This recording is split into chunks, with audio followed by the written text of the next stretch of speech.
Damn.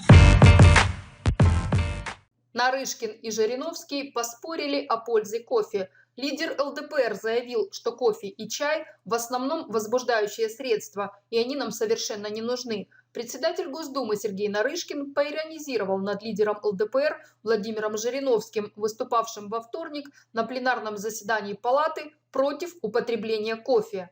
При обсуждении вопроса о присоединении России к Международному соглашению по кофе 2007 года глава либерал-демократов назвал кофе и чай канцерогенными веществами, близкими к наркотическим. Он, кофе, нам вообще был не нужен. Его пили те, кто захватил колонии в Африке, утверждал политик. Кроме того, по мнению Жириновского, кофе и чай в основном возбуждающие средства, и они нам совершенно не нужны. Владимир Вольфович, а с учетом введенного вами внутри фракции ограничения в определенных частях личной жизни возбуждающих средств точно не нужно, с улыбкой отреагировал Нарышкин. А остальным-то как? Иногда же нужно и даже полезно, добавил он. В прошлом году Жириновский заявлял о введении внутри фракции норматива на половую жизнь раз в квартал.